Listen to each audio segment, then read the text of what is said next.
Hello YouTube and welcome back to the Platypus Gaming channel.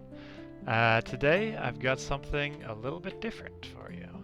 I'm here in Planet Explorers, a indie sci-fi sandbox game set on an alien planet.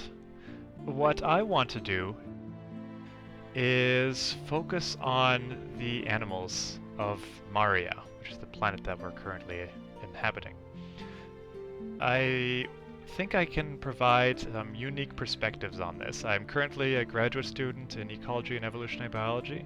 I've studied some taxonomy and natural history as well during my studies. And that's really what drew me to this game. There's so many incidences of convergent evolution between life on Maria and life on Earth. So it's obvious that the mod developers did this intentionally so that people would feel in familiar territories. But to be honest, there's really no reason to think that if we did ever find life on an alien planet, why wouldn't it behave like life has on Earth? Despite obviously some differences, generally in the morphology of the animals. But it seems that the ecological structure of this planet seems to be largely identical to Earth. So what I mean by similar to Earth is that the ecosystems essentially form a pyramid, which are driven at the bottom by plants. And plants are important, as you know. They collect sunlight, water, nutrients, and gases in the atmosphere to produce sugars. And these plants are fed on by herbivores, who in turn, can produce muscles and fats from those sugars. And then there's carnivores and omnivores that will eat the herbivores, and basically bypass the plant stage to get their resources. But ultimately, it all comes from plants. So what my goal is for this series, it's going to be just kind of a mini-series. Every episode I'm going to look at one or two animals and compare and contrast them with what we know about animals on Earth. Why they're different, why they're similar, what about their behavior is similar to how animals on Earth behave, what about their physiology, or potential physiology, I can't exactly be sure, but at least their external morphology might be suggestive of, how life on this planet evolved.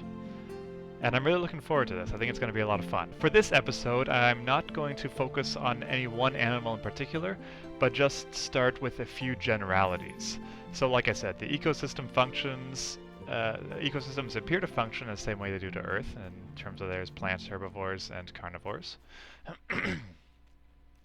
But the animals are really, I think, where the mod authors have put the most development in, because that's kind of what organisms most people are interested in. I, of course, study insects, so that's it's a bit different for me, but, I'll play along until the game creators add more insects to the game. You do see some fluttering around your screen every once in a while, but they're not actually there. I think they're just, I don't know, equivalent to leaves blowing in your face.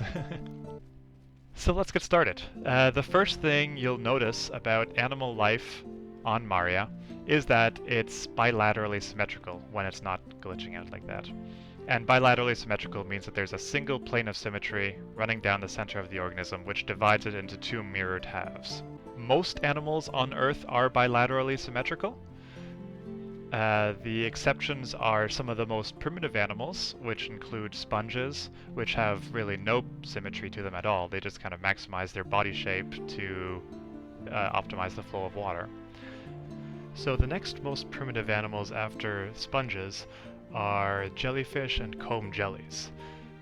Jellyfish, the phylum, are cnidarians, and they include actually the jellyfish you're familiar with, as well as sea anemones, and one or two other very bizarre, unique things that were once thought to be actually single-celled organisms. But here I go ranting off again. The jellyfish have and jellyfish and sea anemones are radially symmetrical, meaning that they're essentially a circle, and you can cut an infinite number of planes of symmetry through them so long as you go through the center line. Now, neither of those phyla, neither the sponges nor the jellyfish, are particularly diverse in terms of their functions or forms, at least not in terms of some of the other animals that exist on Earth. So that leads me to believe that maybe, a radial symmetry or non-symmetrical animals maybe just can't adapt in the same ways as bilaterally symmetrical animals can. It could be that their developmental processes are such that they just can't, develop complex adaptations to things. I'm not exactly sure about that. That's just me kind of ranting a little bit. So among the more derived animals, and I mean derived not as in more evolved or anything like that, because there's no such thing as being more evolved than anything else. By derived, I just mean younger, in terms of their lineage is younger than some of these other ones. We have animals that actually have 5 planes of symmetry, and those include, for the most part, sea stars, brittle stars, and sea cucumbers. So what pentamerous symmetry means that you can essentially, if you imagine a common typical sea star, you can cut along any arm through the center and you will get equal mirrored halves. But since there's only 5 arms, they tend to have 5 planes of symmetry. Of course, this is only superficial and external, because internally they actually have some features which actually really only make them bilaterally symmetrical, because they evolved from bilaterally symmetrical animals. And even their larvae, a lot of the time, their larvae are entirely bilaterally symmetrical, and it's through the course of development that they become pentamerously symmetrical. Now, the starfish, the sea stars and sea anemones and sea cucumbers, which all belong to the same phylum, they are a somewhat diverse group. I mean, they're incredibly diverse in terms of their ecological roles as well as their function. They're not the most speciose group, but I think that they actually do quite well. But they have evolved from bilateral ancestors, and in fact a lot of their larval stages are still bilaterally symmetrical as well. So that brings me back again to the idea that that bilateral symmetry might be somehow advantageous to evolution. Though I can't exactly pinpoint what the mechanism might be, but it's just a relationship that exists on Earth and apparently exists on Maria, though that is, again, of course, because Earth is the only reference that we have. It would be really cool if there was some, like, giant pentamerous creature roaming the hills. So that's one thing I want to mention today, go over the symmetry aspect. The second thing is the general body shape. So most of the land animals and some of the sea animals you'll see on planet Maria have 6 legs and 6 eyes, so 3 pairs of each. On Earth, most of the dominant life forms have 4 limbs and 2 eyes. Now, there's really nothing magical about that number. In fact, insects and arachnids and crustaceans, they don't have 4 limbs. They all have more than 4 limbs, and they do much better than animals with 2 limbs in terms of species richness, diversity, abundance, biomass, every possible measure that you can measure success as for a group of organisms. The invertebrates beat out vertebrates, but that's another point. I've lost my train of thought now.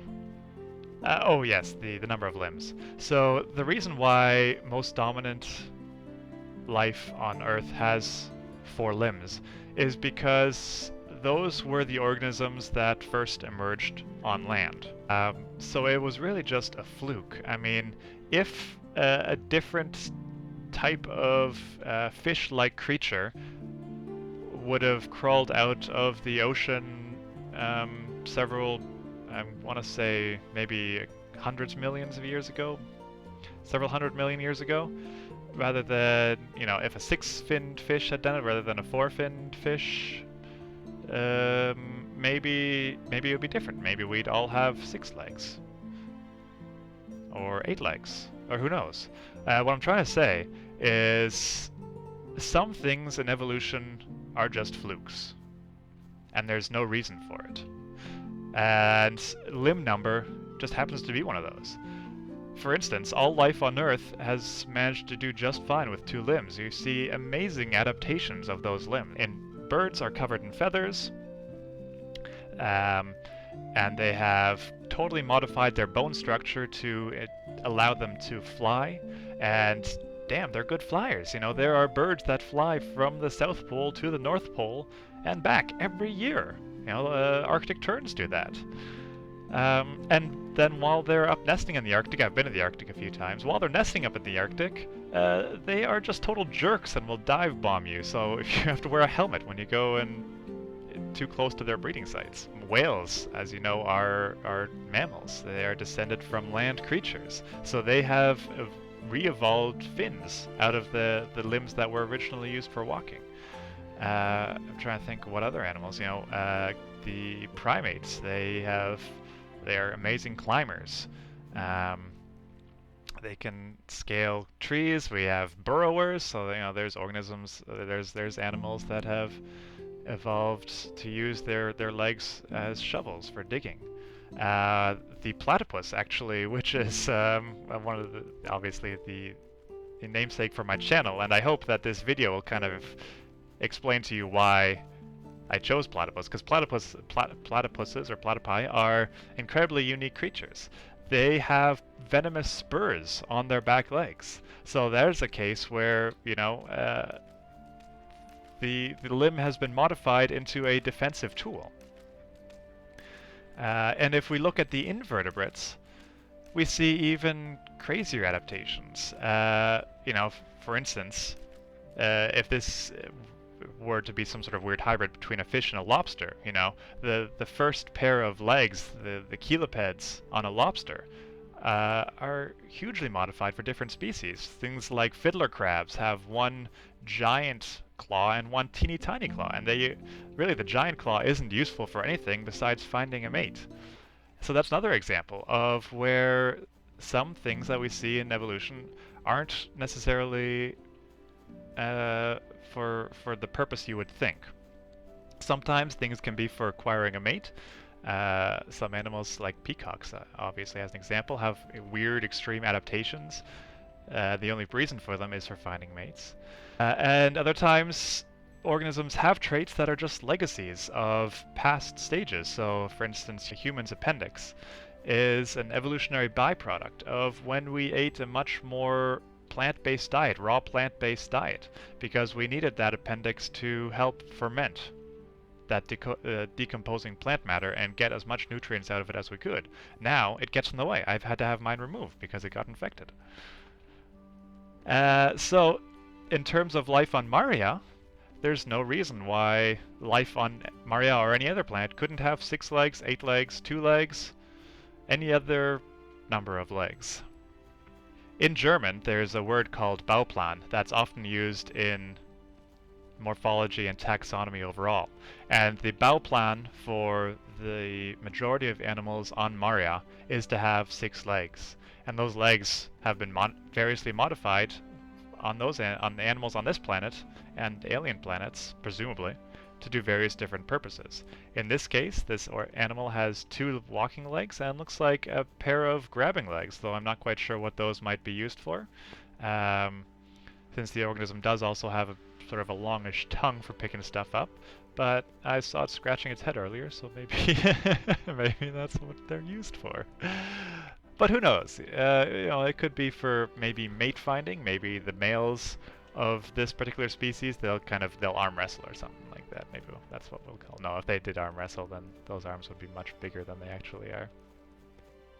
But in this case, the 4 limbs of this creature are modified to be these weird hooky spiky things, which could be for defense or, like I said, for finding mates. Maybe the females only mate with the males that have the biggest of these spiky things.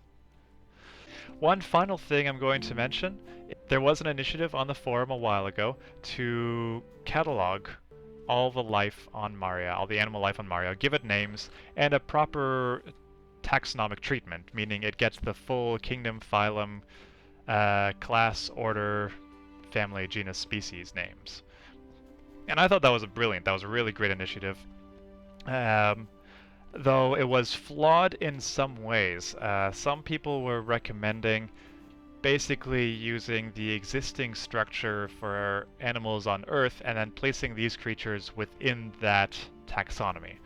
Say you see a flying creature in Maria and you want to classify it with birds on Earth, so that would be in the class Aves. That implies that that bird is more closely related to the birds of Earth than to the other creatures of Maria.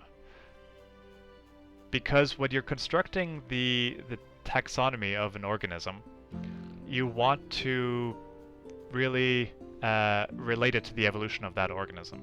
So what we're going to have to do is actually come up with an entirely new structure, all the way from kingdom down to species, for every single one of these creatures. The general rules are to use Latin and Greek for the names, and as a taxonomist myself, I prefer to use Latin or Greek words that actually describe the organisms that they contain. So for instance, the duck-billed platypus. The Latin name is Ornithorhynchus anatinus, and ornitho, the prefix of the genus name. Ornitho refers to birds, you might recognize it from ornithology. Rhynchus refers to nose or snout, so that literally would translate to bird snouted. And anatinus is something like along the lines of duck-like. So the scientific name actually makes a lot of sense. However, the common name, platypus, is a Englishization of Latin words. So platy, meaning flat, for instance, you might have heard platyhelminthes, which are flat worms. It literally translates to flat worm, platy meaning flat and helminthe worm. In case of platypus, pus refers to foot, so flat-footed, which is a little bit ridiculous when you look at the platypus that has so many unique adaptations. I mean, it's one of 3 egg-laying mammals, it's venomous, it's aquatic, it's got an electrosensory duckbill, for crying out loud, and you decide to name it after its feet. Anyways, that's just me doing a taxonomy rant there. That might happen every once in a while. I hope you like those. So what we're going to do with every animal in this game, and as they add more animals, is give it the full taxonomic treatment, talk about how it might relate to other animals, you know, how its morphology and its behavior relates to other animals on Earth, and maybe try and speculate about some of the peculiarities that we can't explain. For instance, these rays here, you know. Are they similar to what a Stegosaurus had? Are they potentially for thermoregulating? Are they defensive? Are they for finding mates? Who knows? We'll explore it. It'll be fun. So join me next time. Stay tuned. You know, leave a like, comment, subscribe. Those really help me. You know, this is a very small channel. I just started it, you know, a few weeks ago, but already loving it. Having a great time. So if you do those things, it'll help me out a bunch. Help me get noticed. Help me make more friends. Alright, that's all for this episode, folks. Take care.